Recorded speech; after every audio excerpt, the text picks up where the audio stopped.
નમસ્તે દોસ્તો, તો આજે આપણે કિચનમાં ફરીવાર ખીચડી બનાવવા જઈ રહ્યા છીએ. પણ આજની જે ખીચડી છે એ છે ભાજી ખીચડી. જી હા દોસ્તો, ભાજી ખીચડી.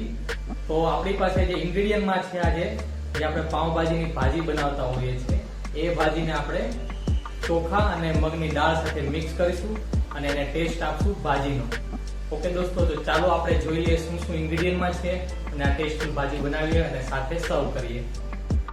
તો દોસ્તો, આપણી પાસે છે પાઉંભાજીની જે ભાજી, બરાબર ઘરે જ બનાવેલી છે. આ ભાજી એકદમ ટેસ્ટફુલ છે અને આ ભાજીની અંદર ઓલરેડી થોડીક તરી છે, એટલે વઘાર માટે જે આપણે તેલનો યુઝ કરવાના છીએ થોડો યુઝ કરીશું. અને ખીચડી માટેનું જે મેઇન ઇન્ગ્રેડિયન્ટ છે એ છે ચોખા અને મગની દાળ. અને બાકી જે રેગ્યુલર વઘારનો મસાલો છે એ આપણે યુઝ કરીશું વઘાર કરવા માટે. અને બધું જ વઘાર કરી આપણે આની અંદર બધું મિક્સ કરીશું એટલે આપણી ભાજી ખીચડી થઈ જશે તૈયાર. તો ચલો દોસ્તો, ખીચડી બનાવીએ અને મોજ કરીએ. આપણે સૌથી પહેલા ગેસની ફ્લેમને જગાવી દઈએ. કુકર મેગી દીધું છે અને ફ્લેમ એઝ ઓલવેઝ એકદમ ધીમી કરી નાખી છે મેં.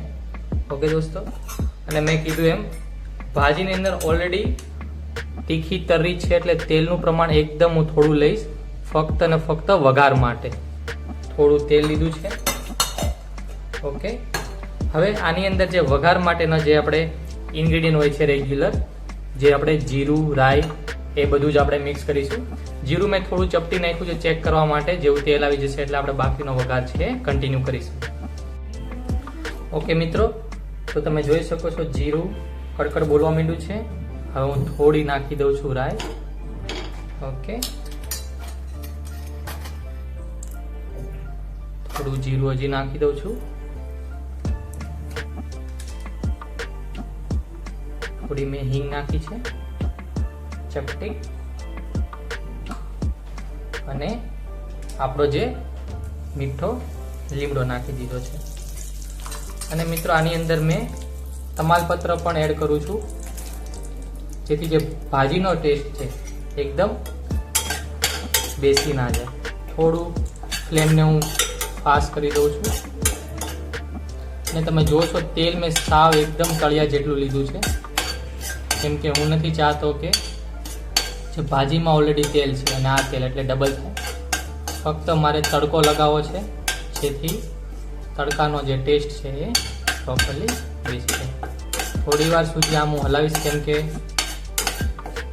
નીચે જે વઘાર છે બધો પ્રોપરલી મિક્સ થાય, નહીં કે ચોંટી જાય.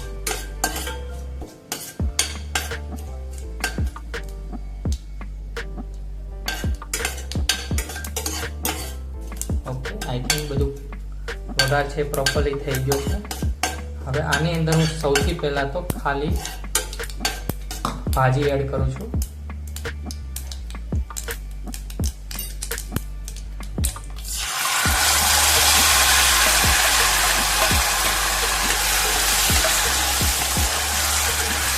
તો મિત્રો, આપણે જેમ લાસ્ટ ટાઈમ બધું વેજીટેબલ એડ કર્યું તો એવી રીતે જ છે. અને એક વસ્તુનો ખાસ આમાં ધ્યાન રાખવાનું છે, ભાજીને છે ફટાફટ તમારે હલાવી લેવાની છે વ્યવસ્થિત રીતે, અને નીચે ચોંટવા બિલકુલ નથી દેવાની. અને આમાં ઝાઝો સમય સુધી એને રાખવાની પણ નથી. તરત જ આપણે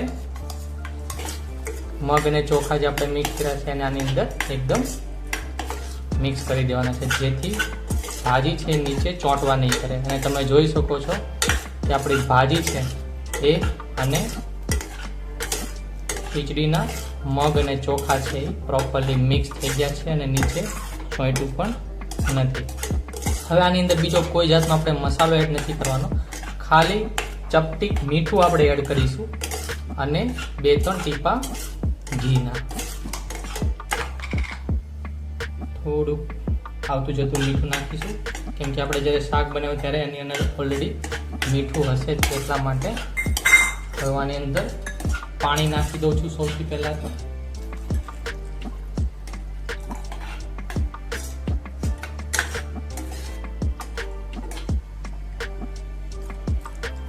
એકદમ બધા વેજીટેબલ્સ છે ડૂબી ગયા છે અને પાણીનું જે લેવલ છે એ પ્રોપરલી આવી ગયું છે. બસ આ એક જ પદ્ધતિ છે. બાકી તમારે 1 કપ ને અડધો કપ ને પોણો કપ ને એવું બધું કંઈ યાદ રાખવાની જરૂર નથી. તમને એવું લાગે કે જે આપણું બધું વેજીટેબલ ને ખીચડીની બધી વસ્તુ જે છે પ્રોપરલી ડૂબી ગઈ છે, આ રીતે જોઈ અને તમે ચેક કરી લેશો તો પ્રોપરલી આ મિક્સ થઈ ગયું છે. પાણી પણ પ્રોપરલી આપણે એડ કર્યું છે. હવે જસ્ટ ખાલી આપણે જેમ લાસ્ટ ટાઈમ કીધું તેમ ખીચડી છે પ્રોપરલી સેપરેટ રહે એટલા માટે, અને જે ચોખાના દાણા છે એ બધું એકદમ ચોંટી ન જાય એટલા માટે આપણે થોડું 1 પાવડા જેટલું ઘી એડ કર્યું છે. હવે દોસ્તો આપણે કુકરનું ઢાંકણું દઈ દઈએ અને 4-5 સીટી વગાડી દઈએ એટલે આપણી જે ભાજી ખીચડી છે એ મસ્ત બનીને તૈયાર થઈ જશે. આ મેં કુકરને કરી દીધું છે બંધ, અને હવે આપણે ફ્લેમને થોડીક જ ઓલી કરશું. હંમેશા મિત્રો ફ્લેમને મીડિયમ જ રાખવી, બહુ ફાસ્ટ ફ્લેમમાં ક્યારેય પણ રસોઈ બનાવવાની, જેથી રસોઈ છે પ્રોપરલી પકાઈ જાય અને બળે પણ નહીં. ચલો દોસ્તો 4-5 સીટીની રાહ જોઈએ પછી આપણે સર્વ કરીએ. ચલો દોસ્તો સીટી વાગી ગઈ છે અને આપણે કુકરને ખોલી દઈએ છીએ. વાવ, ગરમા ગરમ ખીચડી આપણી તૈયાર છે.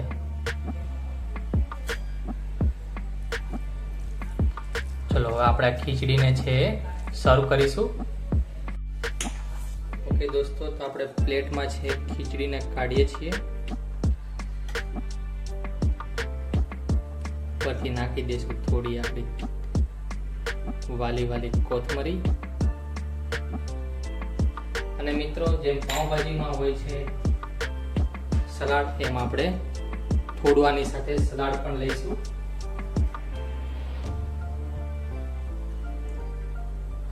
અને આ આપણું આવી ગયું સલાડ.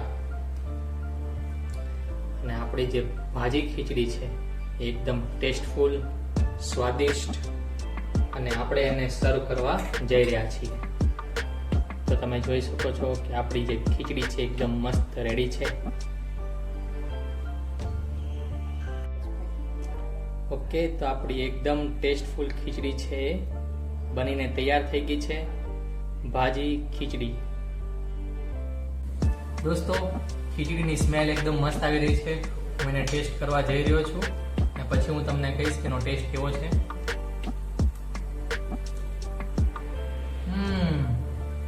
વાહ, એકદમ આપણે પાઉંભાજી ખાતે એવો ટેસ્ટ આવે છે કે પાઉંભાજીનો ટેસ્ટ આપણે મિક્સ કરી દીધો છે ખીચડી સાથે. તમે કોઈ માની ન શકો કે આ ખીચડી જે છે એ ભાજી એની અંદર આપણે મિક્સ કરી છે અને એકદમ ટેસ્ટફુલ લાગી રહી છે. તમે પણ પોતાના ઘરે ટ્રાય કરજો અને મને ફીડબેકમાં જણાવજો કે તમને એનો ટેસ્ટ કેવો લાગ્યો. થેન્ક યુ દોસ્તો.